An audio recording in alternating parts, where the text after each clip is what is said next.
আপুনি জানেনে যে আপোনাৰ যান-বাহনত ব্যৱহৃত পেট্ৰল, ডিজেলৰ দৰে ইন্ধনবোৰৰ দহনে বায়ুমণ্ডললৈ কিছুমান ক্ষতিকাৰক গেছ নিৰ্গত কৰে।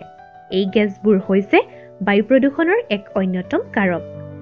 বায়ু প্ৰদূষণৰ প্ৰভাৱ ইমান ভয়ানক যে বিশেষ গৱেষণাত প্ৰকাশিত তথ্য অনুসৰি বায়ু প্ৰদূষণৰ ফলত প্ৰতি বছৰে ভাৰতত প্ৰায় 1.7 নিযুত লোকৰ অকাল মৃত্যু হয়।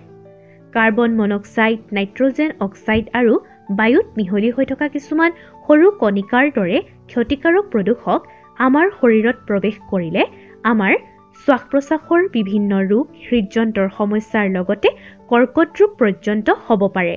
এই ক্ষেত্ৰত আটাইতকৈ বেছি ভুক্তভোগী হয় শিশু, বৃদ্ধ লোক আৰু হাঁপানি ৰোগত ভুগি থকা লোকসকল। আপুনি কেতিয়াবা আপোনাৰ চকুত জ্বলা-পোৰা অনুভৱ কৰিছেনে? যান-জঁটৰ ওচৰত কেতিয়াবা উশাহ লোৱাত অসুবিধা অনুভৱ কৰিছেনে? সেয়া হৈছে আমাৰ চৌপাশৰ বায়ু প্ৰদূষণ বা দূষিত বায়ুৰ প্ৰভাৱ। এনে পৰিস্থিতিৰ পৰা সকাহ পাবলৈ আপুনি কিছুমান পদক্ষেপ গ্ৰহণ কৰক। যেনে অপ্ৰয়োজনীয়ভাৱে ইন্ধনৰ ব্যৱহাৰ নকৰিব। খোজকঢ়া বা কম দূৰত্বত চাইকেল চলোৱাৰ অভ্যাস কৰক আৰু CNG, বায়োফুয়েলৰ দৰে সেউজ ইন্ধনসমূহ বাছনি কৰক। এইদৰে বিভিন্ন পদক্ষেপ গ্ৰহণ কৰি আমি আমাৰ স্বাস্থ্য সুৰক্ষিত কৰিব পাৰোঁ আৰু উশাহত পৰিষ্কাৰ বায়ু সেৱন কৰিব পাৰোঁ।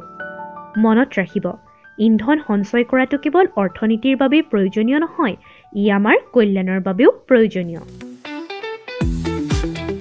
এয়া সক্ষম অভিযানৰ লগত সংগতি ৰাখি অইল ইণ্ডিয়া লিমিটেড দুলিয়াজানৰ সহযোগত ব্ৰহ্মপুত্ৰ ফাউণ্ডেশ্যনৰ উদ্যোগত ৰেডিঅ' ব্ৰহ্মপুত্ৰৰ দ্বাৰা প্ৰচাৰিত